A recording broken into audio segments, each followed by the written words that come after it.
crashing down. All around this empty town, we're searching for the lost and found. But you don't care, you're unaware. Keep moving like the scars aren't even there. It's in the air, like a blazing flare. Just stare, 'cause the flames will burn us. I thought you were the one for me.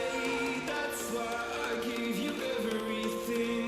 Held you close by the stormy seas. Oh, you meant the world to me. Kiss your head when you cried for me. Hold your hand while the pain was over. Keep you warm by the roaring sea. You meant the world to me.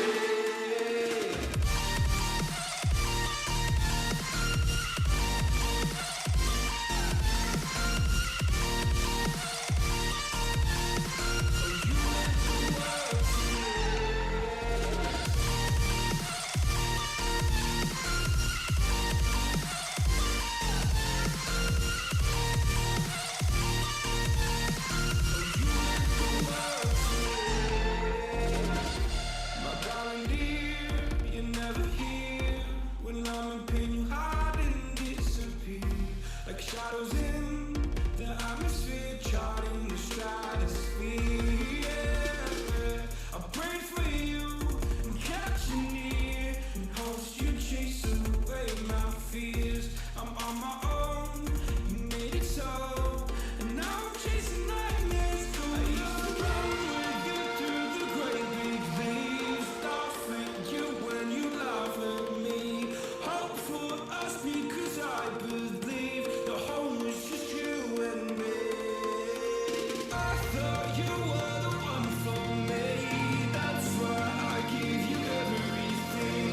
Held you close by the stormy seas. Oh, you meant the world to me.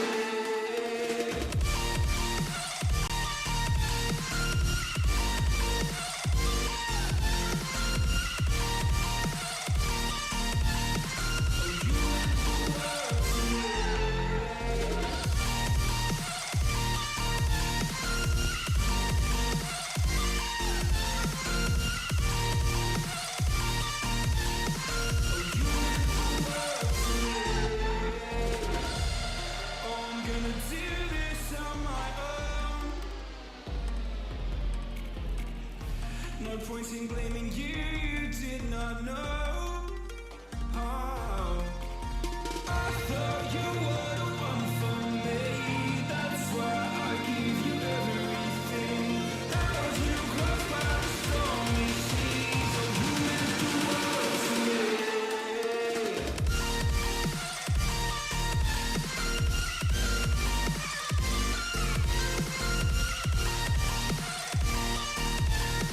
Oh, you meant the world to me.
Huh?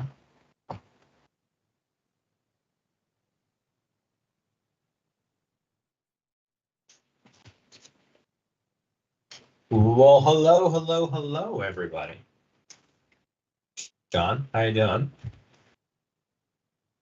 Doing good, Corey. How are you? Good. Almost forgot to hit the record button there. That would have been an issue. It's like you're busy with stuff. Every once in a while. If you're watching on YouTube, let us know where you are watching from. Say hello. We'll give you a little shout out on the podcast. Thank you for being here. Are you ready to rock and roll, Sean? We can just jump right into it. I'm ready. Let's do it. Cool. All righty.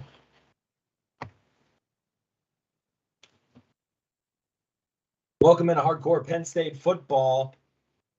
Fall camp is not just here, but it is among us. More practice notes to get to today.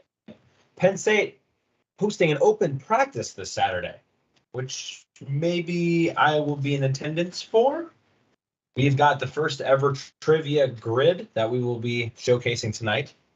So that will be fun. A whole heaping load of fan questions to get to round out the evening as well. So thank you so much for the fan questions. Thank you so much for being here. Let's get right into it.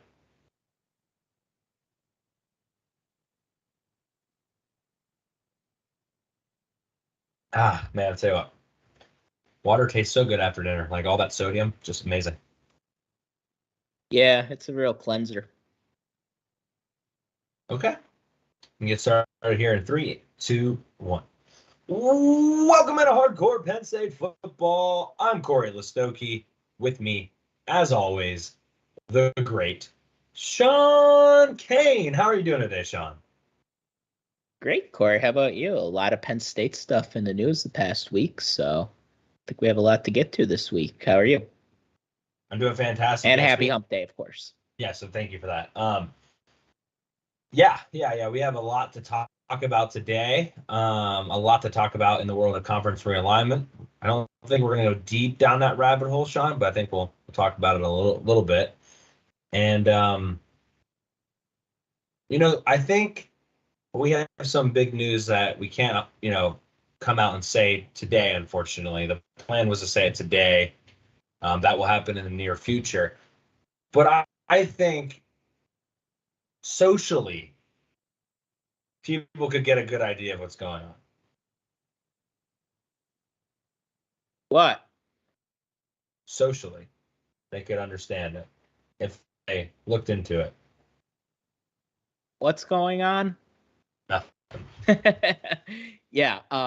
Just take a look at the Twitter page. Yeah. Anyway, more on that, I guess, on the next episode. Stay tuned. Sean, I can just jump right in here to the show's schedule if you don't have anything else really on the top of your mind. No, I don't think so. I know, Corey's going to get into it. We have a decently action-packed show for you today. I think we have a lot to get into, so excited for this one. This one feels a little different. Yeah, well, Penn State Media Day was on Sunday. It was over the weekend. Yeah. Well, I know it was one day, and the next day they had a practice, or then they had practice on Monday, I believe they got to go to, or maybe it was on Sunday, and then that rained out really bad on them. But so we have lots of notes, not just regarding practice, but also media day and whatnot. James Franklin presser, including in that as well. And then Oregon and Washington officially joining the Big Ten. We kind of told you that was going to happen. And by the time we talked to you next, and sure enough, it did. So Oregon and Washington will be joining. We actually have a fan question about that, Sean. So I think we touch on it a little bit. We touch on it a little bit during the fan question. We have a grid game brought to you by Michael Higgins. He's created us a grid trivia game to try. It's going to be, I think we're going to try to do it like tic-tac-toe, but Sean and I can take each other's positions if we know the answer to that. Of course, all Penn State players for that. And then we'll finish with some fan questions, lots of fan questions to get to today. So thank you again for sending those in at Hardcore PSUFB on Twitter/X, but you can send them to us wherever you want. Oh, I guess let's just start with Penn State practice notes and media notes. Before I go down that rabbit hole, Sean, I just want to say that Josh Pate over at Late Kick Live had Penn State best case scenario as a 12-win season, worst case scenario as an 8-4 season, and his worst case scenario basically is because of injuries, and that's just kind of how it is. But his prediction, Penn State to go 11-1, saying that they will get a win over either Ohio State or Michigan, and that he is sky high on the Nittany Lions. Quote, Drew Aller is not brand new to this. And I think that's an important point. We kind of made fun of somebody on Twitter the other day because they said that, Drew Aller didn't get enough, experience, and that's going to cost Penn State a game in 2023. Drew Aller played more football than a lot of blue chip quarterbacks did in his class last year. Just to completely lay that out there. Could he have potentially played those games after they lost to Ohio State? Yes. But in the world where college football playoff dominates the conversation, I think James Franklin and company did the right thing by just blowing everybody out of the water, getting to the Rose Bowl, and then dominating Utah. I think that was the right decision. And they still got Tyler a bunch of playing time during all of that. So I thought that was kind of hysterical. I got no issue with someone taking Penn State to go 9-3. But why don't we cite other concerns? Why don't we cite the receiving depth, perhaps, or defensive tackle depth, or the special teams? Let's not try to pretend it's because the quarterback didn't play enough last year, because that's just not true. Was Sean Clifford drafted? He was, okay. But probably like the last pick of the draft, right? A little bit before that, Sean. 6th round then? No way he went before Tom Brady went, right?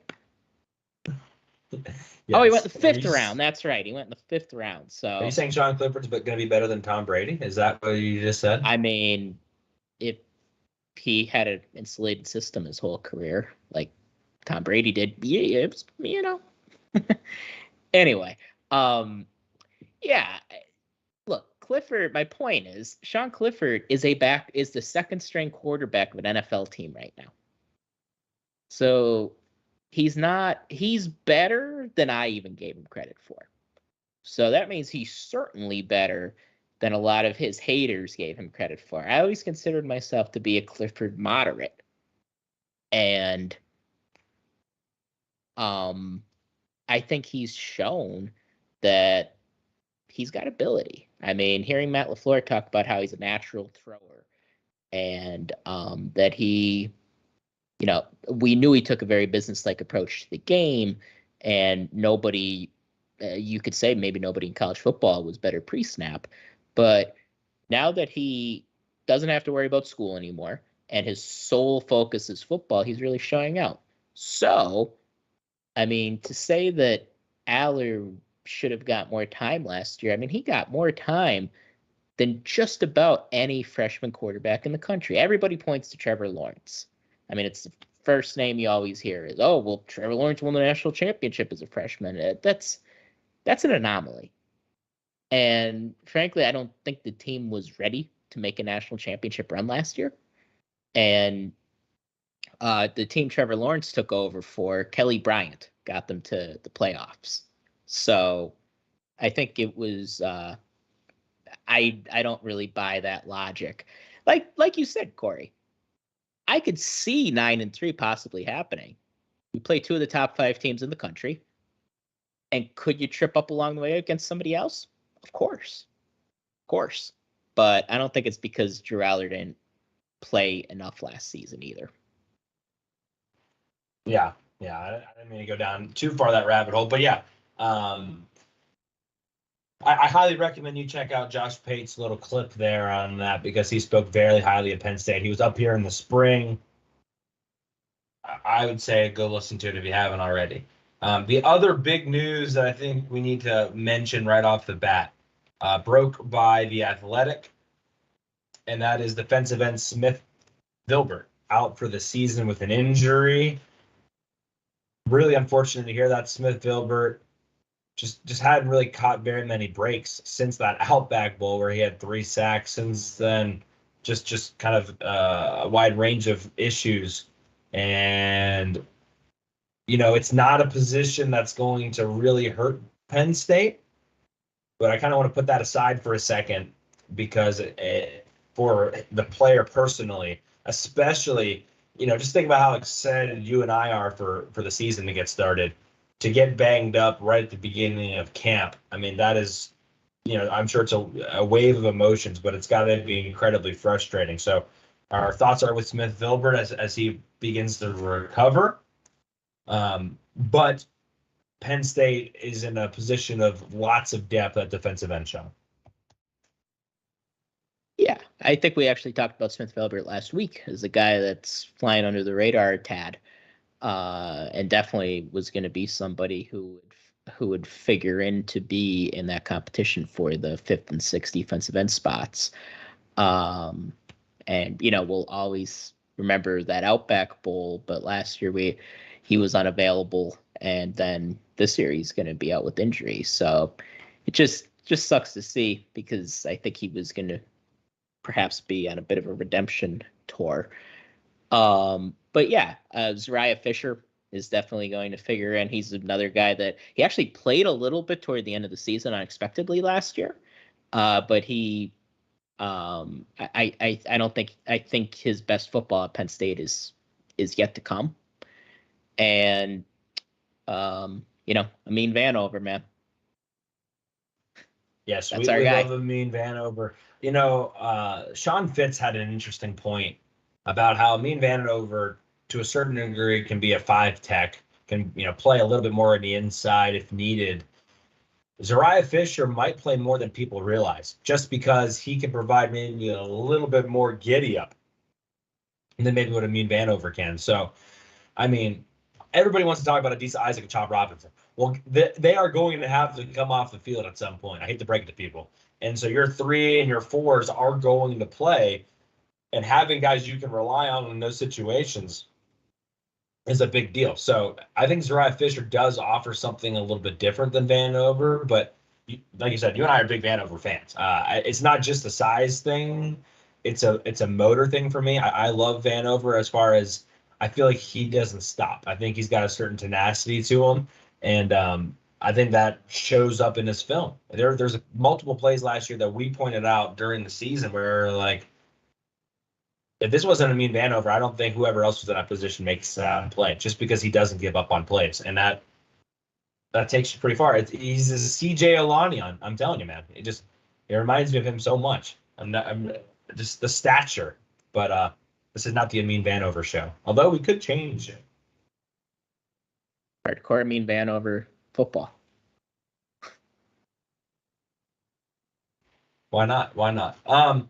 Before we get into practice notes, Sean, I thought we'd talk about Franklin's presser first. I don't know if we learned a bunch from this press conference. They finally got into shoulder pads.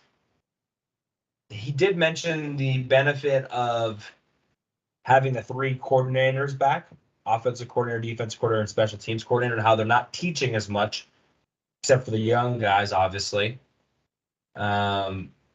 We'll get to the open practice in a second. You know what? This was something I did find a little bit interesting, Sean, that I have here in my notes. When he said, quote, very, very appreciative of all of the presidents and athletic directors that he's had under him in his time at Penn State. I don't really know what prompted that, but it almost seemed like that was like in his talking points that he had to hit for some reason. I just thought that was a little bit out of place. Don't you think? I'm not that I think it's wrong or anything. No issue with that. It just seemed like it was kind of synthetically placed in there. Well, I mean, I don't think he's kept it a secret that him and Sandy Barber didn't really have they didn't always see eye to eye on things. And sometimes Franklin had to kind of beg for things. I mean, he straight up said that. I mean, not just to Sandy, but to the board, to the president in general. So I think he wanted to be like, hey, like, I don't dislike those people. I mean, Sandy Barber did give him a big contract and did stand by him through, a couple, some tough moments at the beginning. So I don't think I don't think Franklin wanted to come off as disliking Sandy or like they didn't have a good relationship, but I think he realizes that Pat Kraft has the kind of personality, has the kind of approach for modern day college football. So I think it's more complimenting. I think he wanted to come across more as complimenting Kraft, and kind of the new guard in place. He wanted to come across as more complimentary rather than negative toward the Eric Barron and Sandy Barber. Yeah, and I don't want to read too much into the tea leaves there, but I thought that was placed kind of random for being the beginning of fall camp. I feel like that's a conversation you have at some random point in the off season, maybe not right before camp starts up. Shout out to Mark Creeder on YouTube, talking about how excited he is for this season. Most excitement he's had since 1999. His beautiful wife is sick of him talking about it, which is fantastic. So is my fiance, so it's okay. I told my fiance actually that I'm currently, she's a big Taylor Swift fan. I also like me some Taylor Swift. I'm currently in my Nittany era. You like that? That's okay. I do like Taylor Swift too. I'm not even gonna apologize for it. No, but, I mean she's biggest artist in the world right now. So other notes that I wanted to get to. Oh, I got one. Okay. Do you know who the surprise of the first few practices has been? Mr. Jackson Smolik. Yeah. James Franklin went out of his way to bring up Jackson Smolik, which we did not know prior to, by the way, because we talked about Jackson Smolik last week, and we literally told people, hey, take what happened in the spring game as a grain of salt. Don't let that be your only impression of this kid. And then sure enough, as if James Franklin is listening to the show, comes out the next couple days and says Jackson Smolik's really impressed. So I don't know. I don't know what to tell you guys. Yeah, I mean, I think there's real competition now at that QB2. I think that competition might be real. You think so? The other yeah. I mean, honestly, and no disrespect to Bo or anything, but I mean, Bo hasn't played it down yet at Penn State, so it's not like he had that backup quarterback job secure. So I think Smolik's going to get every chance to be the backup. Yeah, I would say Prabul has the edge, but I don't think it's a foregone conclusion anymore that Bo's going to be the backup. Yeah, I understand what you're saying. I understand, and I agree. I'm leaning like 75-25 that Prabul is a starter or the backup, I should say. I'm still there too. But 25 is not nothing. No, it's not. And he gave a lot of credit. I mean, they straight up said that he knows how to play the position, the spatial awareness. He has that sense when he's on the field. He's still learning to articulate those things in the meeting rooms. But when he's out there on the field, there's something natural about it, which I think the more I hear the word natural, the more it makes me think if you have the natural ability for something that maybe can't be taught, they can teach you how to speak in a meeting room. They can't necessarily teach you the awareness. And it kind of made me think of like a Rob Bolden almost. Like, do you have that spatial awareness of what's going on, not just around you, but also can you feel those layers of zones when you're trying to throw the ball or where right. The ball needs to go on, say, like a dig route or a levels route. That's the kind of stuff that I think they were trying to go into. Anyway, that was one of the biggest talking points was Jackson Smolik, and made us look a lot smarter than than we thought we would be. Any thoughts on James Franklin getting a second dog, Sean? Well, as a cat person myself, I did notice that he said that he wouldn't have a cat. No. Kind of hurt me a little bit inside. I'm sorry, James. But yeah, I think that's cool that they got a second dog. I'm there for it. You have a lot of dogs, don't you, Corey? I have 2. Let's not get carried away with a I lot thought of you had like dogs. 4. No, there are her parents have 2 dogs. So every once in a while I am around 4 dogs. Gotcha, that's what I thought. And actually for Christmas last year, when we were still in Alabama, we actually had 5 dogs in our little townhouse for Christmas. Because my parents brought their 2 down and they have my brother's dog. So there's 5 dogs in our house, which, and none of which were small dogs. But I did find that funny about the second dog. I thought it was funny that he said that now he likes the first dog. Because puppies, I'm assuming it's a puppy. Puppies can be challenging. Oh, yeah. You know, just real quick off the top, he said he was impressed with the depth at offensive line, defensive line, tight end, running back, and corner is what I have. And then here's what I thought was surprising. Now he clarified, but he said that at safety, they think they actually have a better 2 deep than they had last year. But then he did say, hey, like, they might not have anyone as good as Tig Brown on our team, basically. But overall, the depth might be better than last year. But a lot of those guys were there last year. So that tells me that they just got better. Yeah. I mean, it sounds like he sounds pretty positive about almost every position. I mean, there are things that he's concerned about, but I mean, of course, like a coach is never going to say everything's perfect. But like I said, listening to him for 10 years now, you kind of know what to listen for. And he'll often say, oh, we have challenges in this area.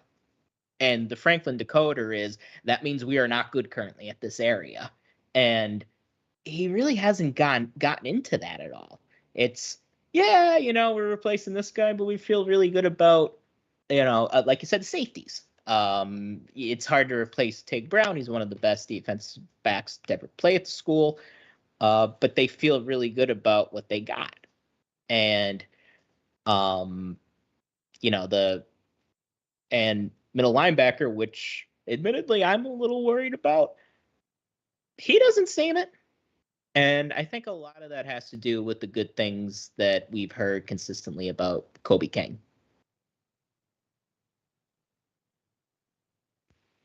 Yeah, I'm just going to throw up some highlights here. Oh, yes. There's a guy that... We'll get to them in a second. But yeah, no, I mean, I agree with all that as far as what you said. I am very curious how that shakes up. I mean, is it going to be kind of like last year where we just saw like those same rotation of those same guys, like Keaton Ellis, Jalen Reed, Zakee Wheatley, KJ Winston? Is that what we're just going to see? Or are people going to step up and take that spot? That's, I guess, the only thing I have to say about that. I just don't know. Yeah, I mean, I think at least in the first month or so, that's probably how it's going to be, because I think they trust all those guys, which is big. But it's about taking that next step and being the guy. And it's all right to be one of the guys, especially if you're backing up like they have. Jaquan Brisker a couple of years ago, then, Tig Brown. But going and being the guy, that's a whole other step. And it's a lot more pressure. But, I mean, I feel really good about the safety room. I think Anthony Poindexter he's going to be a head coach sooner rather than later. And there's a reason, and it's because he could develop all that talent. Yeah, well, let's talk receiver next, because and we have fan questions, shockingly, about receiver, Sean. I feel like we've had like at least one fan question regarding wide receiver for like the last month and a half, which, is understandable. But James Franklin said there's not a 2 deep or a 3 deep that's like officially defined, which to me, that is like basically saying there's positions up for grabs still. And we don't exactly know how that's all going to shape out. I think we feel pretty good, Sean, about this. Keandre Lambert-Smith has one position wrapped up. We can agree there, correct?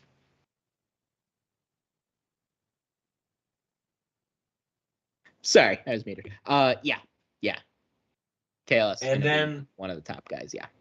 And so he's on one side. Then the other battle, you have Amari Evans and Dante Cephas battling on the outside on the other side.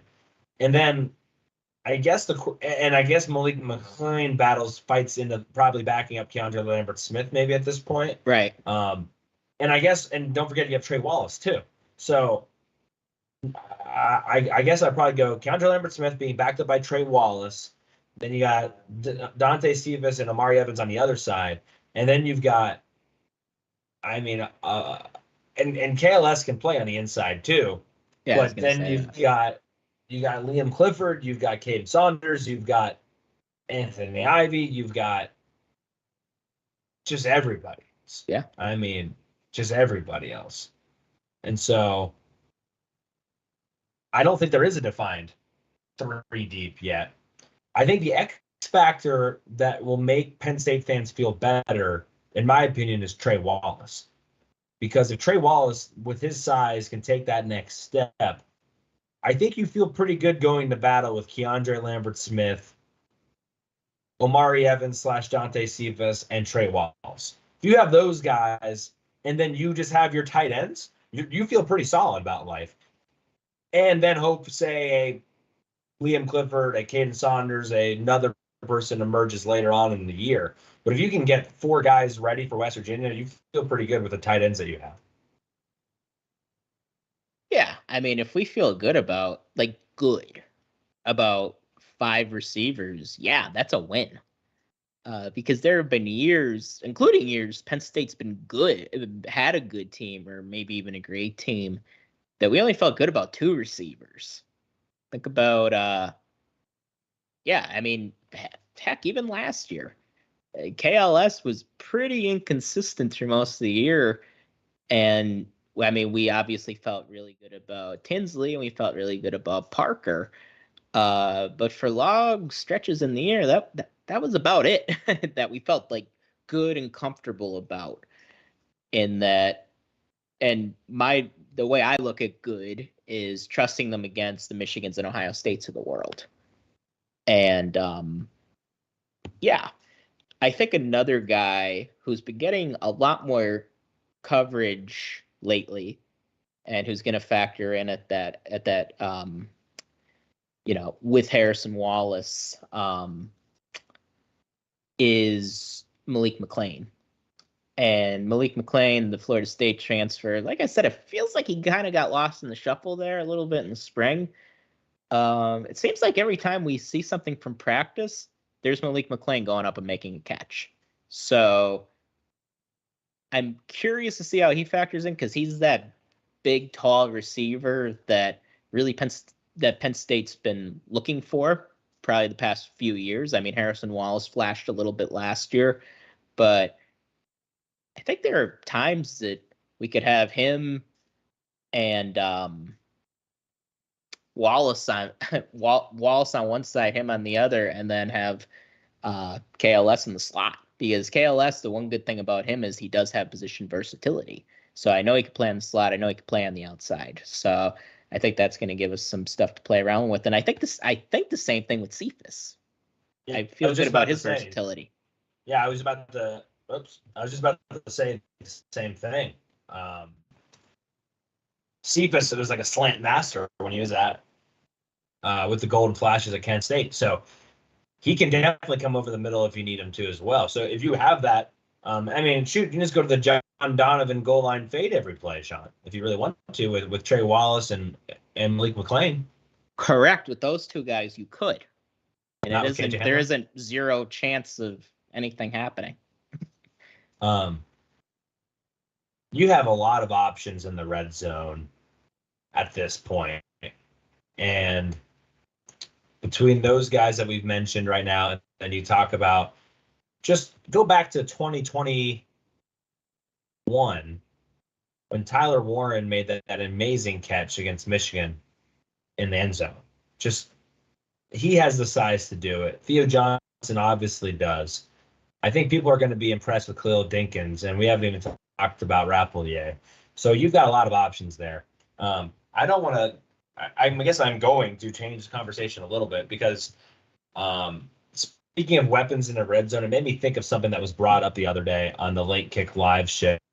Somebody had a bold prediction that Katron Allen and Nick Singleton would be able to combine score over 30 touchdowns, I want to say, this season. 30 or 35. I don't know. I think it was 35 was the bold prediction.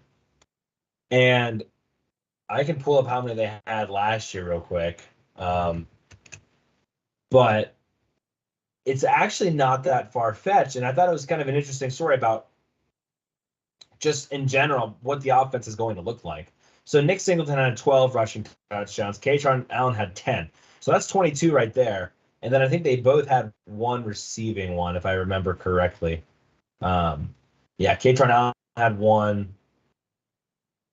Nick Singleton had one. So that is 24 touchdowns. And so think real quick, though, that Sean Clifford had 5. And so Yes. you add those 5 to the running back total. Now all of a sudden you're at almost 30 right there. So I think Sean Clifford's going to be was more of a threat in the red zone than what Drew Aller is going to be. So I think they're going to steal a couple of those back this year. But I thought it was just an interesting kind of to wrap up this conversation on the red zone. They've got weapons and they've got opportunities. The only thing I think that could hurt them, Sean, is if there actually is a Bo Prabula package that gets thrown in there that they decide to run from time to time. I don't think you're going to see that unless we can't run the ball.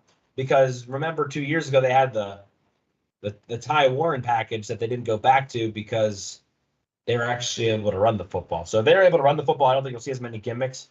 But I think Nick Singleton, Katron Allen, I think they get over 30 total touchdowns this year, especially since Nick Singleton said he wants to catch the ball more. That's pretty bold. It's pretty bold. I'd rate it an 8.1 on the boldness scale to steal from Josh Pate a little bit. I think you put it around that. Yeah, I'd put it there. I would push back a little bit with this. So Drew Aller is huge. So around the 1 yard line, they might just say, we're just going to sneak it with Aller, and he just falls forward and follows Hunter Norzad. So I do think that, and I hear what you're saying. Obviously, Cliff was more of a threat in the run game than Aller will be, most of the time.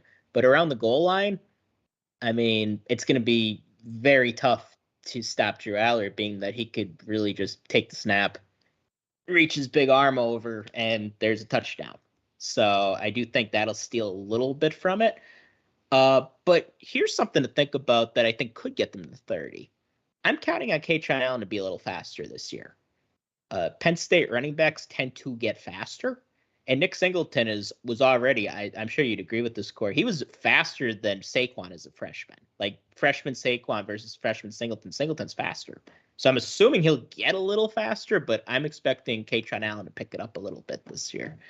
So I think that could probably get it to 30. Yes.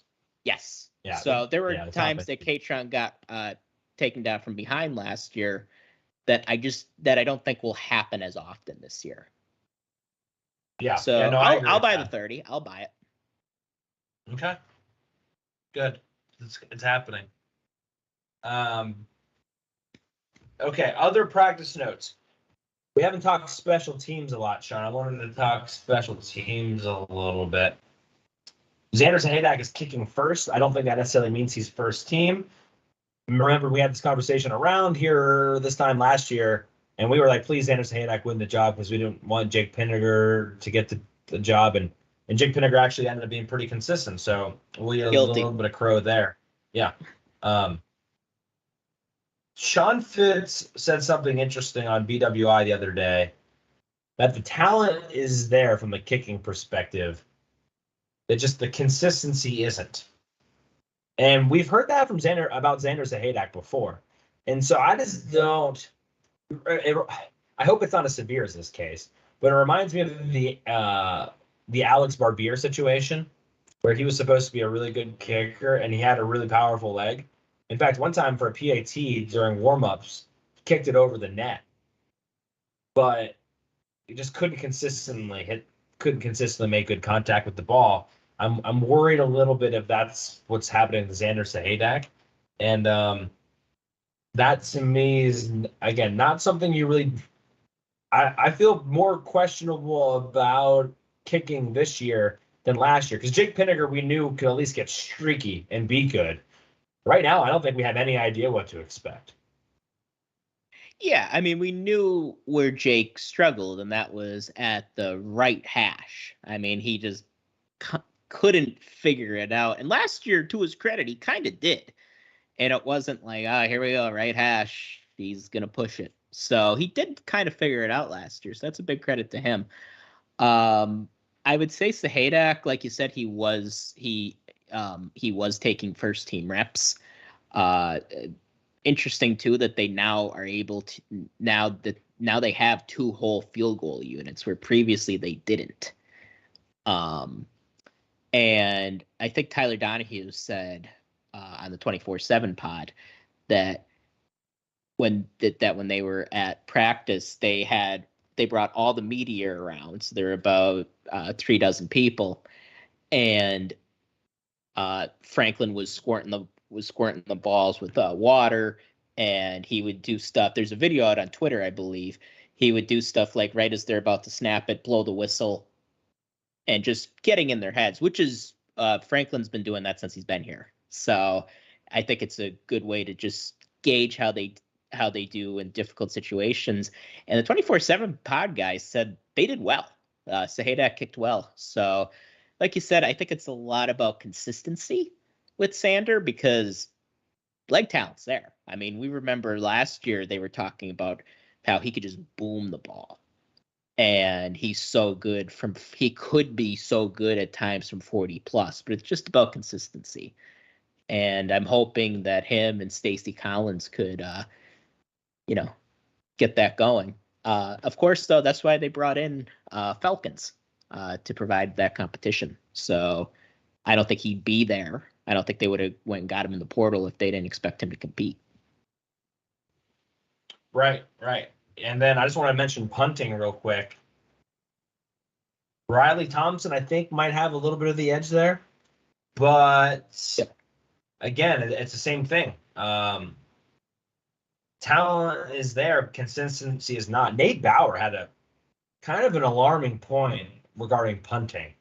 That Gabe Nowusu might actually be the favorite there just because when he doesn't have a good punt, it's not an astronomically awful punt. And his worst is at least consistently better than everyone else's worst, which I don't really know punting, but I feel like if you're talking about the worst punts instead of the better punts, that terrifies me. So that's the update with the punting situation. You can't feel great about it, but you also can't have a shanked punt. I mean, you talk about how many times did Blake Gillikin, even Barney Moore to a certain degree, obviously Jordan Stout, where you're at your own 15-yard line. Let's say you got sacked on 3rd down. So it's like a 3rd and 17 from your own 15. And you just really need a good punt. Even if you can get the ball to like the opponent's 40-yard line or so, just make them have to get a couple first downs before they're going to get some points. You got to have a good punt there. And if you shank it, which that has happened before, if you shank it and the opponents get the ball at the 30-yard line, I mean, there's nothing more deflating. So I get that, but it does kind of scare you that that's where they're at right now with the punters. Yeah. Think about it, Corey. Since Blake got there, Blake, then we had Stout, and then we had Barney, you could probably count on one hand how many true shanks we had in that time. And we are incredibly blessed for that because punting around the nation, a lot of them just don't have it. But if you go back before Blake, we were seeing shanks on the regular. I mean, not to call anybody out here, but it happened pretty consistently in the years that were most affected by the sanctions. And makes sense because we had scholarship reductions, so punters kind of fell by the wayside. And then we had the scholarships open back up. We got our full allotment. We were able to go get Blake, and happy ever after. So I would rather go with the guy that's most consistent and isn't going to hurt us in games. Because, I mean, if we're punting from our own 15 late in the, and we're in Columbus and there's a shank and Ohio State's starting from their 25, they're going to score. They're at least getting 3, and we'd be damn lucky if they didn't get 7. So I would rather go with somebody a little more steady. Yeah, no, I get it. If you needed any more convincing that Abdul Carter is the real deal, apparently he's been more vocal as of late, really showing some more leadership from a vocal perspective, not just as an example perspective, which we always say, like, you need to have the lead by example guys, but you also need to have the guys that are literally telling people they're doing things wrong as well. I don't think this team has any shortage of those kind of people. I think Keandre Lambert-Smith is vocal. I think Keaton Ellis is vocal, and maybe not right away, but I feel like he's grown into that very well.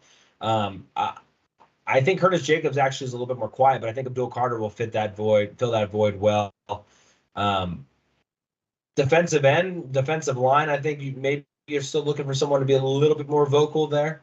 And then the offensive line, I don't know how vocal Olu is, but I feel like you feel pretty good about the leadership there. So Abdul Carter, though, I guess he was one-handing interceptions again and catching balls and doing all this stuff he usually does, but also getting involved in the leadership perspective, which is kind of like the fifth and final piece to what makes him so good at football.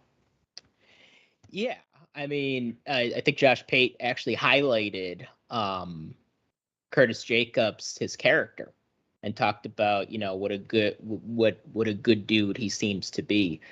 And I hear you. I mean, Keaton Ellis, he wouldn't have been out at the Big Ten Media Day. Olu, not really. I don't know if he's known for being that rah guy.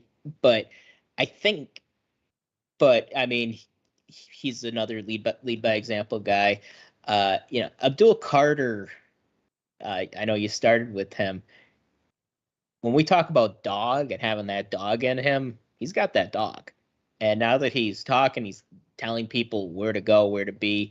I mean, that's really what you want. And Pate also mentioned that he was up at Penn State during the spring. And he said a lot of times you could tell when a culture is good when you go to certain places. And he said Penn State has a top-notch culture. And you don't have that if you don't have good leadership. So I feel like a lot of my leadership questions that I've had and that we've had as fans, having to replace great leaders like Sean Clifford, Tig Brown, PJ Mustipher, I think those questions are being answered. I think guys are stepping up, which is what you need. I mean, you don't win the Big Ten, you don't go to the playoffs without good leaders. So I think we got them, guys. And the way that Josh put it the other day was interesting, that the culture that you were just referencing, the only thing they're missing are trophies. They said that they've got everything else.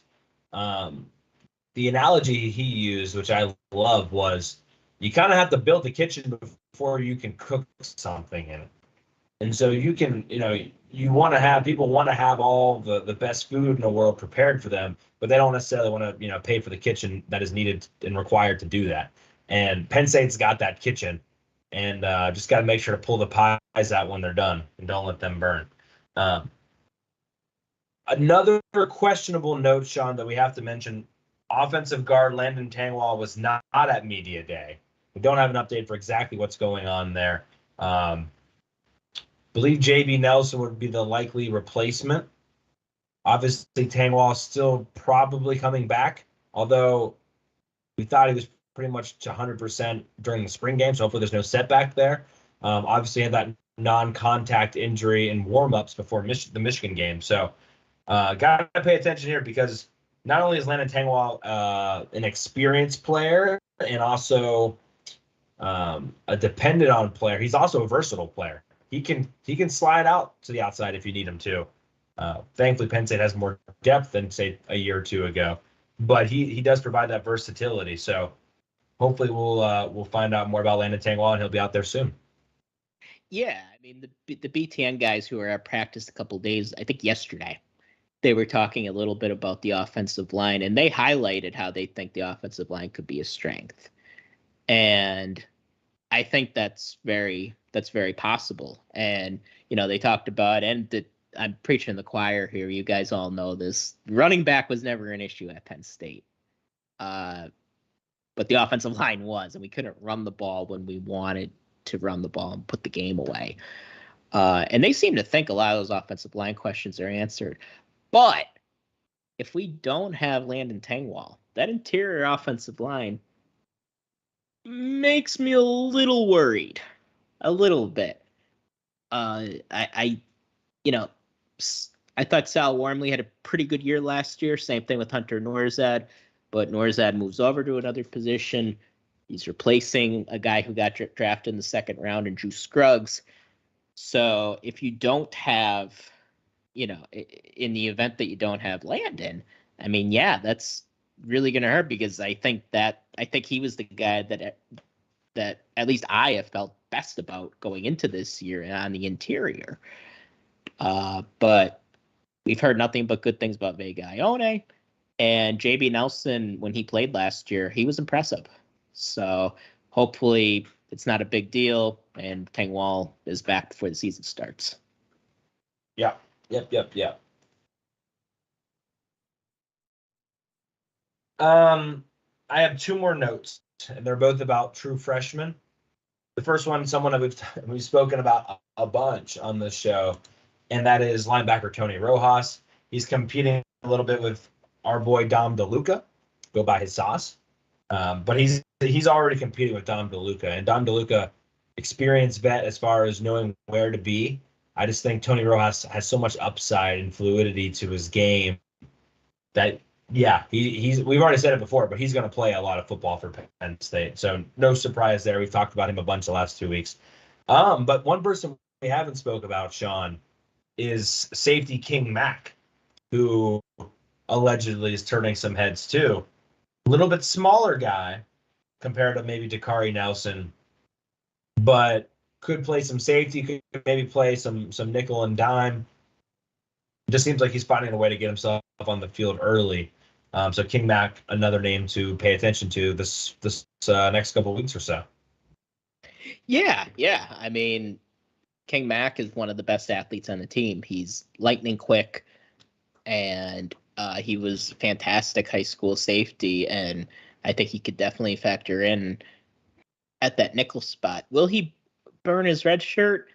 I don't know. I would probably say no, just because we have so many safeties, and we have a pretty good in the nickel department as well. So I think they'll probably keep his red shirt, but maybe he becomes a special teams contributor. Maybe on returns because he's so fast, and also just on kickoff coverage and punt coverage. Like, I could see him being a fantastic gunner. I know we talked about quarterbacks already, but I do have a quarterback note. Okay. Bo Prabula. He at practice yesterday, BTN said he wasn't taking that many snaps with the ones. So at the first string, Bo wasn't playing a whole lot. So the competition, I don't know if it's Sean, are you saying right there now. wasn't a competition that we've all been whatever word, punked, bamboozled? We've been hoodwinked led astray. Hoodwinked. Yeah, I don't think the competition really exists, guys. So it's going to be Drew. But that backup quarterback spot, that's a pretty. I think that could be a real competition. Every other Bo's Penn got the State edge. news, every other Penn State news outlet's talking about the quarterback competition. Here at Hardcore Penn State Football, we're talking about the backup quarterback competition. That's a real competition. Sean, I got to talk to you later about it. I was looking for that, like the rerun of the Penn State BTN, and I wasn't able to find it. And so I'll send it to you. It was on YouTube. Oh, it is on YouTube. Okay. You're muted right now. I'll send it to you right now. Perfect. That's just good for everybody to know, though. If anybody else wants to listen, it's on YouTube, because I was looking on the Fox Sports app and I couldn't find anything. Yeah, So, check it out. They that's always good do a now. good job with that. Yeah, and so I guess they went back to the hour. Is it like an hour long? 45 minutes. I think it's 42, actually. Yeah, so I'm glad they went back to that, because a couple of years ago they jam-packed Michigan State and Maryland. Maybe it was Maryland, Rutgers, and Penn State, actually. I don't know. All three of us in a one show last year. And I actually tweeted at Jerry DiNardo, and I was like, what is this crap? Why do, like, they used to go, like, the bus would go to every place. And he's like, oh, we're not doing that anymore. So I don't want to say I'm the reason that they went back to each team having their own show, but I think I might have been the reason that each team went back to having their own show. So you're all very much welcome. I got in Jerry's ear. So that means both the hosts of the show have had interactions before with BTN. Because the one time, I might have told you this, but I don't know if I ever said it on here. The one time when I think I was just out of school, I made some comment on Twitter. I just tweeted it. I don't even think I tagged them. And I said something along the lines of, BTN is the chum bucket of pregame college football shows, like BTN Tailgate or whatever. Yeah. And the producer tweeted back at me. Nice. Thanks, ? And then I felt really bad, because I was like, I'm just crap posting here. I didn't mean to insult anybody. Don't bother me with that. I felt bad. You should feel bad about it. You should feel bad about that. I felt like a bad person for a while. Yeah, I felt so sorry about that, BTN.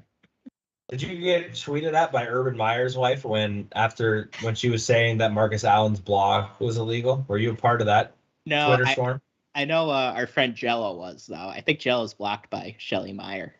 Shelly Meyer, yeah. I think that's her name.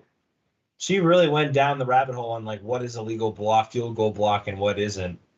Yeah, that was funny. Yeah, go cry about it. Okay, I think that's all the practice notes we have. Which again, we've only had 3 days of practice, and I feel like we've got a lot of insight already, which is awesome. To be determined on if I'm going to go on Saturday or not. I'm going to try, but we'll see. If I do, and you're there, let me know. Not you, Sean, but anyone else listening. Yeah, I would be there, but we're going to New York City on Saturday. We're staying the night. Going to see the Back to the Future show. It's on Broadway. They just made a musical, so. You go to a couple shows now, don't you? I feel like you went to a show last year, didn't you? I did, yeah. My fiance is really into theater, and I got to say, a lot of them are really, really good. So. Yeah, we're going to 2 shows this weekend. So we're going to see that, and we're going to see a show called Shucked. So. Is that about the Nebraska football program? It involves corn. That's what I know. I figured as much. Okay, I don't want to spend too much time here on realignment. Did I freeze? For a second, I froze. For a sec, but you're good. All I really want to say here is Oregon and Washington have joined the Big Ten. James Franklin mentioned that it's a huge deal for USC and UCLA as far as having people over there. We do have a fan question a little bit later about this.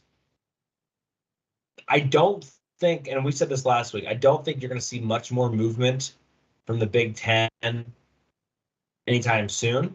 I think we're kind of where we're at for now. there's some rumors about the ACC really trying to take Stanford, Cal, and a couple others, maybe SMU. We'll have to wait and see where all that goes. But as of right now, that's where all that's at. Yeah, I mean, obviously Oregon and Washington, they do add a lot from a football perspective. So that's nice. But obviously rivalries go by the wayside. Kind of sucks, but it is what it is. Money runs the show in college football. Corey, I had a question for you. Because I have a bit of a take on this. Do you think regionality is overrated in college football? I think the people that are making it a big deal today are to a certain degree. But like, people need to realize that nobody's upset about USC not playing Washington State anymore. You know what I mean? Like, people are kind of taking too much into account. I think you do lose a little bit of like the styles of play, but I think that's already changed anyway. Like, yes, the Big Ten used to be smash mouth football, but that's not the case anymore. I mean, Wisconsin's not even going to probably have a fullback in their offense this year. Indiana threw the ball more times than like anybody. So I think that's all kind of gone to the wayside already anyway, as far as the style and like which conference symbolized which kind of style of play. I think that's already been gone. But I will say you do lose a little bit if you're not at least playing some of the teams near you. Like if Washington doesn't play Washington State anymore, like that stinks. If Washington didn't play Oregon anymore, like that stinks. And same with like in the Big Ten, right? If Iowa, Minnesota, and like Wisconsin didn't all play each other, like that would kind of stink. So I think there are some important ones to keep, but I don't think all of the ones in the conference are important to keep. Yeah. I mean, people are talking like regionality is the thing that made college football great, and it's not, in my opinion. Think about the tradition, like Penn State, for example. Going back to the early 90s, we don't play the same teams we used to since we went from being independent. And if you're an older Penn State fan, do you really miss playing Syracuse? Like, really? Before Rutgers joined the Big Ten, did you miss Rutgers? Did you miss Maryland? No. You might miss Pitt. That I understand, because that was a real back and forth rivalry, and there were really great games between them. But I could see missing the rivalry games. And I could also see if fans like to travel, and it's going to be very hard for USC fans to, fly out east and go and see Penn State and go to the Penn State game or go to the Rutgers game or go to the Maryland game. But people are talking like all these traditions are just dying. Not really. Like USC they still have the cool helmets and the cool uniforms, and they still got the band that's really good. And no, they're not losing all their traditions. They're just playing different teams. And I think the thing that makes it feel dirty is that it's Fox basically dictating this. It's ESPN dictating this. And I think that makes everything feel really dirty and kind of gross.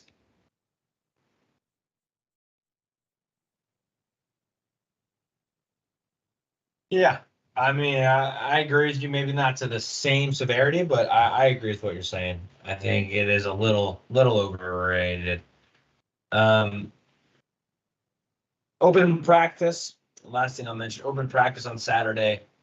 "Quote unquote" same rules that the NFL teams use as far as media ability to see the game and fans to see the game. Won't likely be a scrimmage. There's rumors at least that cell phones might not be allowed, but I'm not sure if that's true or not. There was a funny quote that James Franklin said that coordinators weren't always comfortable with it. That's why they haven't done it in the past. I can't really imagine Joe Moorhead being against that, or Brent Pry for that matter. So I'm not sure if I believe that one. I think the old coordinators was. I think he's referring to himself as a former coordinator. James Franklin from 2022. I think he was referring to James Franklin of 2010, back when he was a coordinator. He wouldn't have been comfortable with that. He's not comfortable with it as a head coach. I see that. Okay. Yeah, that actually might be more realistic. You ready for our first ever grid? Yeah, I'm very interested in this. Yeah. For people that don't understand, it's a little trivia thing here we got going on here. See if we can pop this thing up. Okay. So, how this works, we're going to play tic-tac-toe.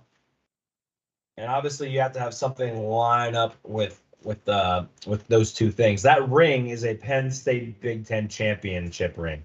So you'll need a Penn State player from a Big Ten championship team for that position. The All-American one, obviously All-American is an All-American. 50-plus points in one season for that specific player, and then a special teams touchdown in that season for that player. And then Big Ten award winners up there. I have a bunch of answers.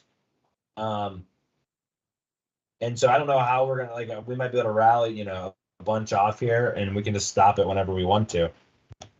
But anyway, here's the grid. Those are the rules. Are you ready to get started, Sean?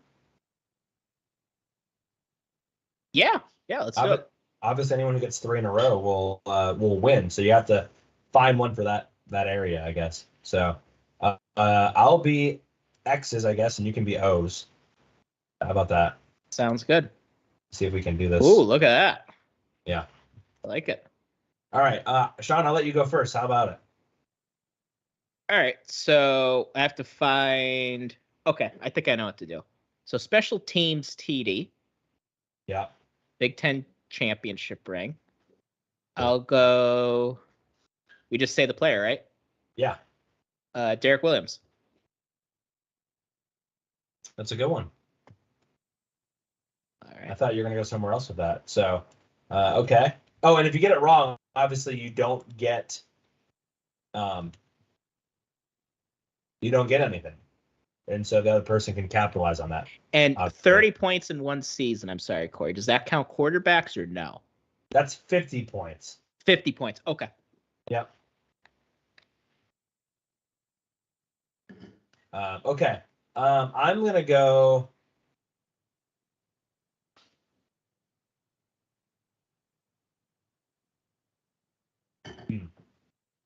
Big Ten award winner, NFC West, Navarro Bowman. All right.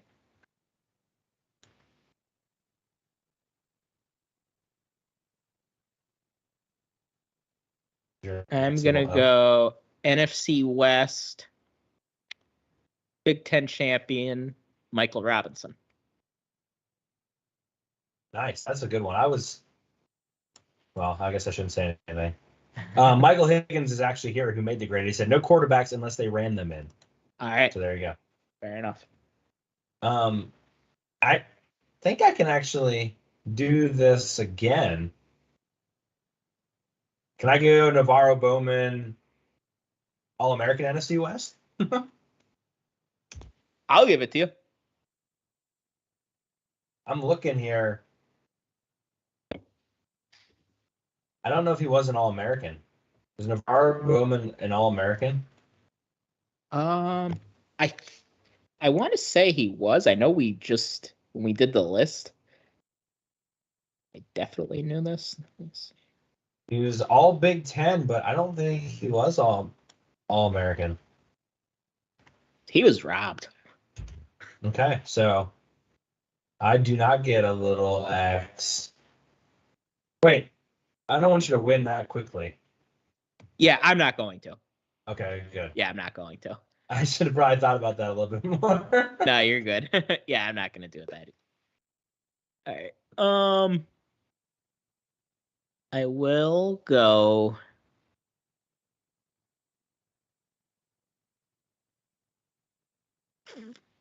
Is he an All-American? I think he was. Just thinking out loud here. I'm going to go All-American, NFC West, Kurt Warner.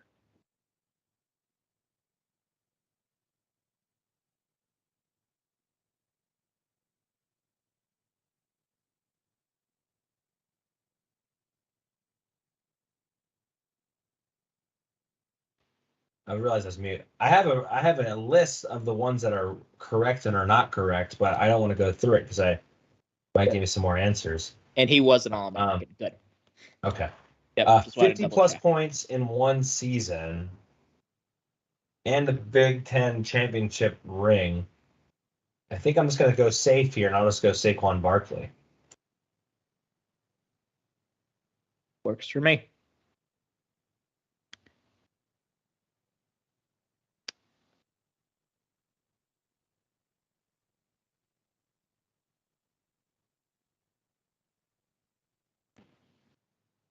All right. Again? Okay. 50-point season. All-American.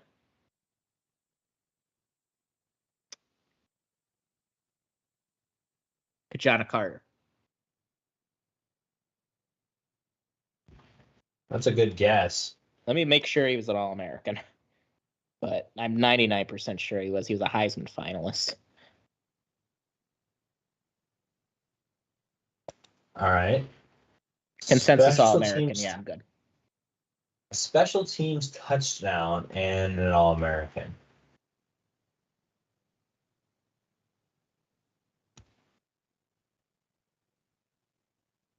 I could go Kurt Warner, but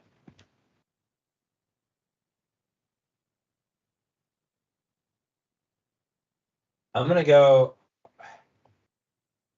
I know he's an All-American. I'm pretty sure it is special teams touchdown. I'm gonna go OJ McDuffie.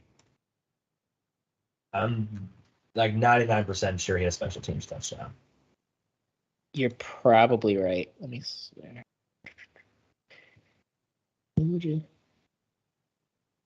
I keep forgetting that we can take each other's little things too. Oh, we could take each other's spots? Yes. Oh, right. You did say that. All right. Let's see here. OJ McDuffie was actually just in some Dolphins drama. And I'm wondering if we should edit this part out of the pod itself and just this to only be on YouTube. Yeah, I think that's a good idea. Yeah, it's hard to really follow what we were doing on a podcast. Yeah, which that's not hard to edit. So I'll just make sure to make a note of that, and I will edit the grid We could part put out. it. We could put it when we do the social media release too. Yep. To check that out on YouTube. 50-point season. Trying to go for the win here. Oh shoot! I guess I had to block you in two different spots.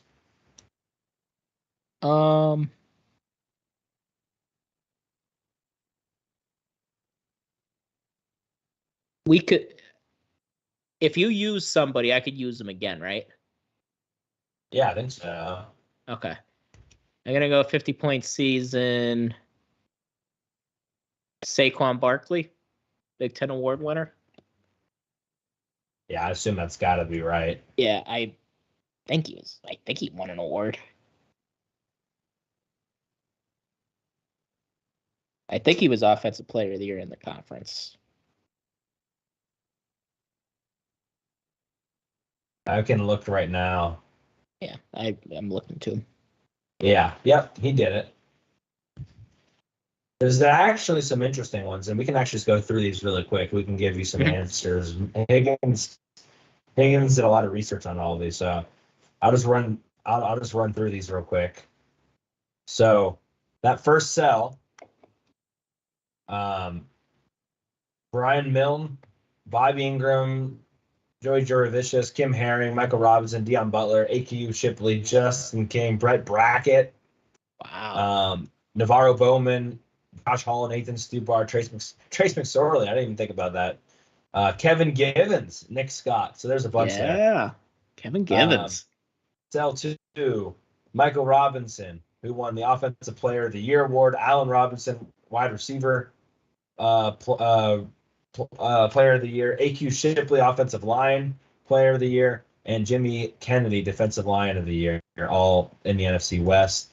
All Americans in Cell 3, way more than I realized. Bobby Ingram, Kim Herring, Allen Robinson, pretty much everyone that we named the awards for. But Shane Conlon, Matt Barr, Matt Millen, Charlie Pittman, Lydell Mitchell, John Capoletti, Kurt Warner, Mike Zordich, just to name some of them, not even Kurt Allerman. So a bunch there.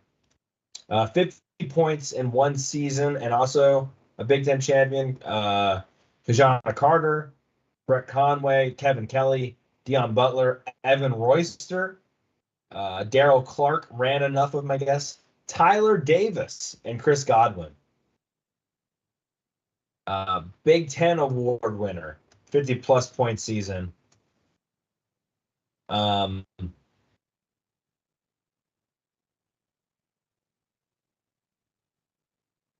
Curtis Enos, Michael Robinson, Saquon Barkley, Nick Singleton did it, Pat Fryermuth, and Allen Robinson. So a little bit less there in the middle. Yeah, we got a current guy on there too. Yeah. Then Cell 6, they're all American and 50-plus point season, pretty much all the same names. DJ Dozier made that list. Larry Johnson on that list as well. Cell 7, which was special teams touchdowns and championship. Phil Yaboye, Cody, Matt Hahn, Derek Williams, Saquon Barkley, Nick Scott, DeAndre Tompkins, Chaz Powell. That's a great name. And AJ Wallace. One of your favorites. Yeah. And then Cell 8, the hardest one. Big Ten award winner and a special teams touchdown. Only 2. Saquon Barkley and Nick Singleton. And then all Americans that also had a special teams touchdown. Saquon Barkley, Larry Johnson, O.J. McDuffie, Blair Thomas, Mark Robinson, Kurt Warner, and Matt Millen had a special teams touchdown. Way to go on the O.J. McDuffie one. I know. Kind of pulled that one out. I was like, yeah, when we were doing that research, I thought I remembered some returns there. Anyway, there you have it. Sean wins. Congratulations. Sean's 1-0. Victory is mine. Just trying to go 1-0 every week, Corey. Thank you, Miguel. So that will be only on the YouTube, I think. We won't do that. Basically, you won't be able to see that unless you're on the unless you're watching live. We'll probably take that out from the actual episode, and well, that way there's a reason for you to hang out with us live, or at least watch it on social media later. Okay, I think we're ready for fan questions to wrap this puppy up, correct? Yeah, let's bring them on. Okay. Thank you to Michael Higgins for doing that as well. I think he's going to do more of those for us in the future, so looking forward to it. They're fun. Make you think a little bit. Yeah, definitely. We love the history here. Yeah. Okay. Fan question number 1 from Brandon Voco. Also, the other question I asked, just so everybody knows, was what was one game, if you could go to any of the games this year, what was the one game that you would want to go to? That was a question I asked in addition to fan questions. So Brandon Voco asks, can Penn State go 11-1 and make the playoffs with a great ground attack, but mediocre wide receiver and quarterback play? He would like to go to the Ohio State game. Years in the making, would love to see the breakthrough and win that big away game. Sean, can Penn State go 11-1 and make the playoff with a great ground attack, but a mediocre wide receiver and quarterback play? I don't believe so. I don't think we are built like a Stanford from back in the day, or even a Wisconsin, or even a Michigan who made the playoff 2 years ago. I think we're gonna need a little bit more, just because I think the offensive line is good. I don't think they're elite though. So I think you're going to need I think you're going to need more than mediocre to be able to make the playoff and get through 11-1 playing this schedule. Yeah, I think you can get to 10 wins. I don't think you can get to 11. Me too. Yep. And we've talked about this before, but I would say Illinois, Michigan, and Michigan and Penn State. Michigan and Ohio State are the ones that you need quarterback play to open things up a little bit. You could maybe even argue Iowa, but that being at home, I think there might be a little bit more juice there. And honestly, I think you only have to score 14 points to beat Iowa. So, yeah.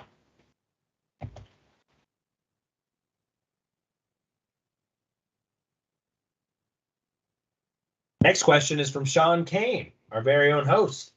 Question for Corey. Who is your favorite position coach / coordinator of your lifetime at Penn State? And if you could go to a game, you'd want to go to the national semifinal game featuring Penn State. Good answer, Sean. There's always that question about like, which game would you want to go to? We answered that fan question before.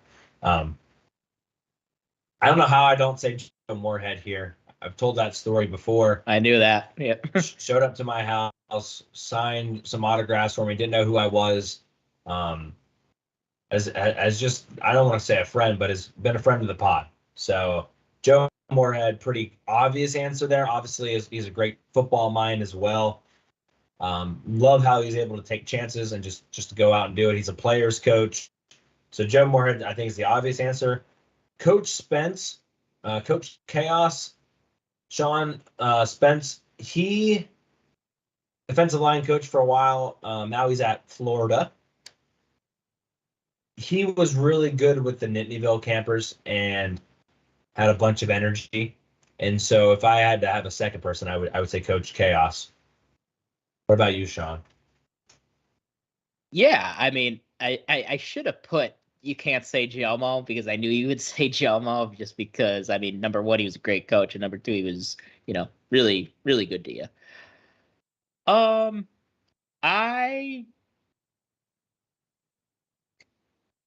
might go Scrap, actually, from the way back. That guy, every single year, had a good defense. Every year. It was at least good. Some years great, some years elite. And I'm surprised he never got a head coaching job. But in my mind, he deserved to have one. And I think it's I think it's too bad that he never got the chance to be the guy somewhere. So I'm gonna go with Tom Bradley. I'm a little surprised there. I mean, I'm not a bad choice, but I'm a little surprised there. Yeah, I could see why, but yeah, gonna go with Scrap. Before we get to the next question, I just want to say that Jacob Sparrow is here. He signed on YouTube a little bit later, but he was asking how we're feeling about being hyped up. The hype has been real all day. A lot of people have been mentioning that, so feeling pretty good, Jacob. Glad that you're able to join us. Next question. For me as well. Yeah, next question here comes from Jared. A singular league concept seems impractical at this point. How do you see a somewhat fair division setup? I would attend Ohio State. College sports motto, too much is never enough, more is better. So if you'd like to go to the Ohio State game, if possible. Sean, speaking of realignment now, so Oregon, Washington, USC, UCLA joining in 2024 now. Do you see them going back to some sort of division now? I mean, I was so excited to get away from divisions, but it looks like we're like Michael Corleone. Once I thought I was out, they pulled me back in. And I feel like they're going to pull us back into divisions. And honestly, we probably have to. I know we texted a little bit about this, Corey and I, and Corey made a good point. They're probably going to have to put the West Coast teams together just from a logistical standpoint, and that I would understand that. So you're probably going to have to go East-West, even if I don't necessarily think that's going to be the most fair way to do it. I mean, you could do a version of Legends and Leaders and just happen to put all the West Coast teams in the same group. You could do that. And and to be fair, I don't think it's going to be as lopsided East-West as it was in the past. Like, I'm not convinced Oregon, USC, Washington, or UCLA. I don't think a Big Ten West with those teams would have went winless in the Big Ten title game. I just don't think that would be the case. I still don't think they'd be as good as the Big Ten East, though. But as fun as North-South would be, I think you got to do East-West. Yeah, Oregon's going to recruit just as well as Ohio State. Like, I don't think people realize Oregon and USC, for that matter, will recruit as good as Penn State, maybe even a little bit better, depending on the year to year. So they're going to be right there with Penn State as far as recruiting goes. Now, does that mean it's going to, add up to the same amount of success? Who knows? Washington's not going to recruit as well. UCLA won't recruit as well. But UCLA still brings in some good players from time to time. And obviously Washington has found a way to develop players. But, yeah, I agree. I think the West would be more effective with those four teams than obviously what it is right now. So I'll be curious what they do. Obviously, USC, UCLA, Washington, Oregon are all going to need to play each other every year. Like that goes without saying. Everything else will just have to be kind of cleaned up as we go. Yeah. Forget what I was going to say. Mustn't have been important. I guess not. Next question here from Matt. Longtime listener of the show. He's going to be in town for the whiteout, but he would also love to be there for the West Virginia game. And remind me at the end of the episode to relay something that someone tweeted at us about this person going to their first game. So I think it's a fantastic story. But anyway, Matt's question here. Who steps up among the wide receivers? A transfer portal guy, an upperclassman, or a freshman? I don't think he wants us to name one of each of these, but Sean, we talk wide receiver all the time. You kind of mentioned Malik McClain. I am still on the Omari Evans train. I don't even know if he counts, but I really think Omari Evans has that. You talk about Abdul Carter having that dog. I think Omari Evans has that dog. And just remind everybody, again, he wasn't even playing wide receiver when he was in high school. And so he's still figuring it out. He's putting on some good weight. I really think Omari Evans is going to be that dude for Penn State moving forward. So Omari Evans is my answer.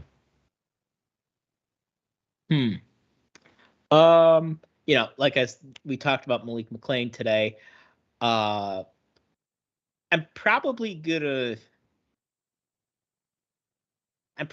go Dante Cephas then. Dante Cephas had a season where he caught 80 passes, and there's nobody on the roster who's done that. And I get it was at Kent State. I get it was at a MAC school. But I think he's going to fit in. And from everything that I've seen and heard on, pods and, just on Twitter, Cephas looks like he belongs in that group. So he doesn't look like a fish out of water at all. He's getting a lot of kudos for his work ethic. I think he's going to be ready, and I think he's going to have a good year for us. I am curious to see, is he better than Mitch Tinsley? Is he the same? Is he a little off? That I'm curious about, and that I don't know yet.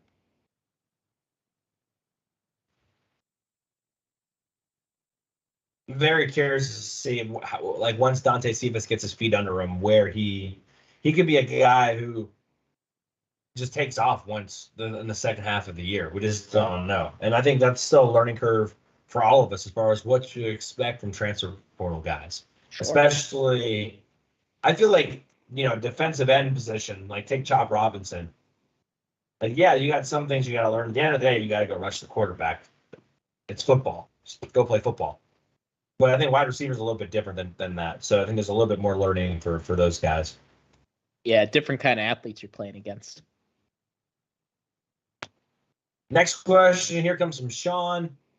Who would you take if you had to bet on one game for Penn State to win? Do you take Penn State to beat Ohio State, or do you take Penn State to beat Michigan, Sean? Ohio State. And I realize it's in Columbus. Michigan's at home. I just think we match up better with Ohio State.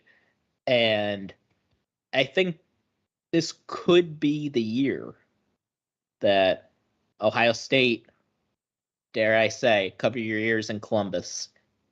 This could be the year they only win 9 games. I think that is in the cards. And really, I don't know, as crazy as this sounds, I don't know if Ryan Day survives a 9-win season, assuming one of those losses is to Michigan. So I take Ohio State. How about you? Yeah, I would too. I mean, I just think Penn State, just ignore the Ohio State, what they will do for the whole season for a second, and just how they line up matchup to matchup with Penn State, much better than, say, Penn State versus Michigan.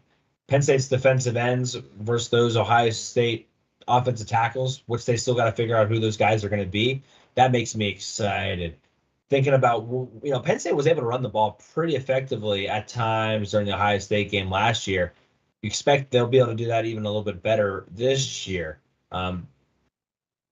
The defensive backs for Ohio State might not be as opportunistic to maybe affect Drew Aller or take advantage of Drew Aller being a young quarterback as well. Remember, none of their cornerbacks at Ohio State had an interception last year. So just there's a lot of matchups across the board, and those aren't all of them, but there's a lot of matchups I really like, and I think that's going to bode well for Penn State. So if I had to place some money on, I'd agree with you. I'm going to Ohio State.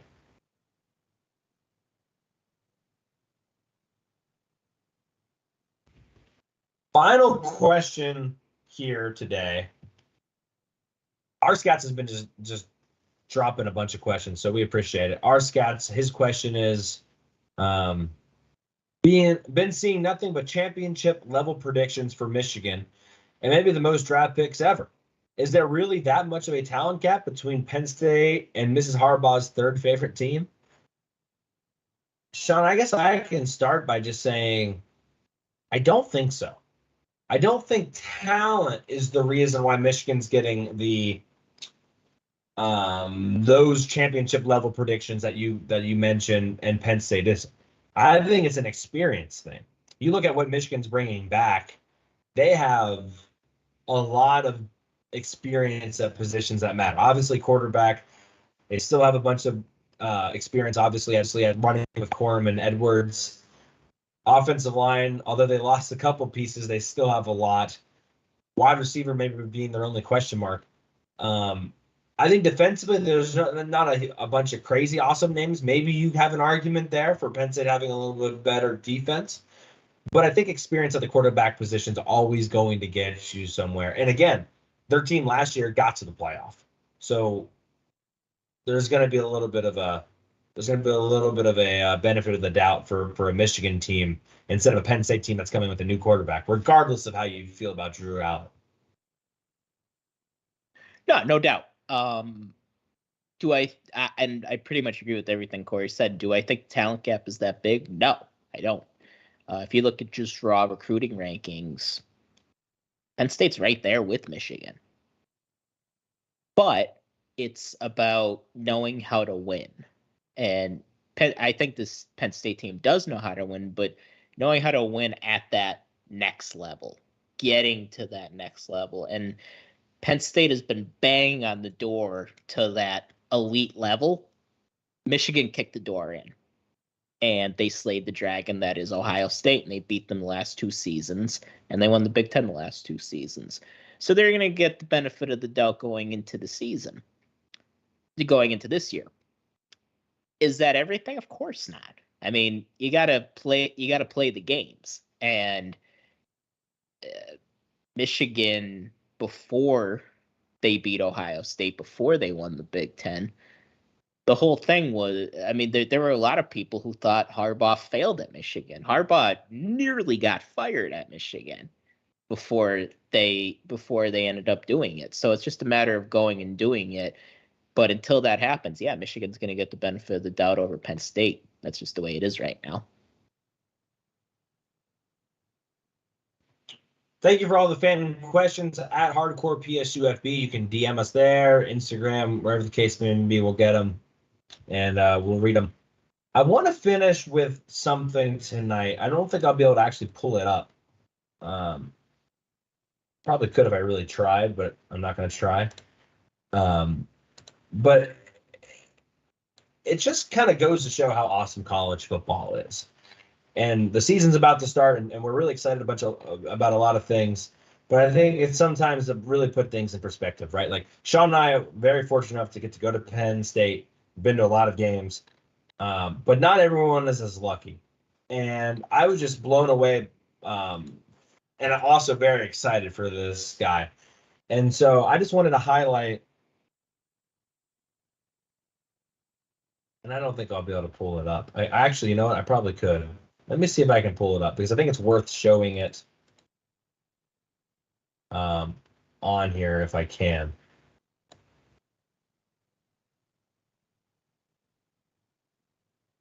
Because it's just something that is I don't know, Sean, like we've got to go to a lot of games, right? And been very fortunate for that. But Right. Again, not everyone's been able to do that. Yeah, I mean, obviously Corey and I both went to school at Penn State. I started going to games when I was 3.5 years old, and it was just kind of a way of life growing up here. And then I was fortunate enough to be able to go to school here, and be in the student section. I was in the student section for 2 years, being that I went to a local school for my freshman year, and then I went to a branch campus my second year. But I mean, it was the time of our lives, and I've been, again, lucky enough to be able to go to games since I graduated. I still live in the area, but there are a lot of fans out there that have never been to Beaver Stadium or who may have only been to Beaver Stadium once or twice. So, yeah, important to count our blessings. And I think the story that we were sent really underscores, like Corey said, just how cool and how unique we have it at Penn State. Here it is. Cool. Yeah, I was able to get that. So thank you for filling some space, Sean. Hey, you got it. So this was sent to us on Twitter by Ken Shaw. And this is his story. He says, so I have been a Penn State fan since I could walk. But when I turned 13, we moved to Texas from Delaware. Never stopped being a diehard fan all through the years. I turned 60 years old a couple of weeks ago and got the ultimate gift. Tickets to the whiteout game with my 2 sons. My first Penn State home game. Stoked. And then he goes on to say that he was, not only is he excited, but they gave him 4 gifts to open, Sean. The first one was a white Penn State t-shirt. The second was a white Penn State sweatshirt. The third was a white Penn State hat. And he said it still didn't register because then absolutely didn't expect that the fourth gift, of course, was the actual tickets. He said it was speechless and blessed. And I don't know about you, but I got goosebumps when I read that because it's just 60 years old and is going to be going to his first whiteout game. It, first of all, makes us feel extremely blessed and fortunate to have gone to so many whiteout games. But I'm also just thinking about the electricity that he's going to witness for the first time. And he can't choose a better whiteout game. I don't care what the records are of either of these teams. There's going to be animosity in the air. There's going to be a lot of lively spirit for this, Sean. You know how I feel about those birds from the West. I think Ken's going to have a fantastic time. I think he's going to have probably one of the best moments of his life. And so very excited for Ken. Couldn't have chose a better one for it to be his first whiteout, for his first home Penn State game ever. Just a really cool story. Yeah, it's a good game to go to.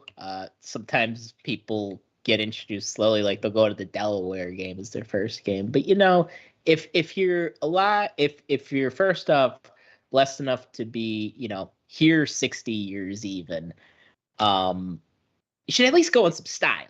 And that's why I'm happy Ken's going to the whiteout game as his first game. I think that's going to be, it's a unique experience, and everything that you've heard about the hype for it, it's all true. I mean, it's a different level. It's a different feel to it, and it's one of those things. It's kind of like going to the Grand Canyon. You don't really understand it till you're there, and you'll know what I mean. But it's, like you said, a lot of hatred in the air for Iowa, a lot of bad blood, bad taste in our mouths that I think has been there since 2021. And you picked a good, your kids picked a good one to go to with you. So really happy for you. No doubt about it. No doubt about it. That will do it. We have really exciting news to drop for you guys next week. We'll talk a lot more about it, obviously, then. But just want to say thank you so much for listening for over the last, year and a half now. With Sean and I have been doing this. Very exciting news that will probably be out, and if not tomorrow, in the next coming days. And we'll talk more about it on the next week's episode. But a lot of really cool things happening, and it wouldn't have happened if you guys didn't drop fan questions, didn't listen to the show, didn't retweet stuff on Twitter, etc. So thank you guys very much, and we're really looking forward to this football season. It's lining up to be a really good one for a lot of different reasons. Absolutely, yeah. I also want to say thanks to all of you for listening and following us on social media and everything, because without you guys, I mean, we don't happen, and where we're going doesn't happen. So just thank you so much. And well, Corey, it is now August 8th. So next time we talk, we'll be midway through August. So it's actually August 9th. So we have one less day there, Sean. Oh yeah, it's August 9th. My bad. Yeah. So we'll be more than halfway through. Yeah. So yeah, I can't wait. And we're going to be doing this season preview soon. So you got to start getting all my research together. I know. So keep your eyes and ears open for that one, because it's going to be a jam-packed show. Yes. Yep. Absolutely. Well, for Sean Kane, I'm Corey Listoki. You've been listening to Hardcore Penn State Football. Please, if you're watching on YouTube, drop a like to the video, subscribe to the channel. Wherever you're listening, on whatever podcast platform, please make sure you're subscribed. We will catch you next time. See you later, everybody. Bye, everyone.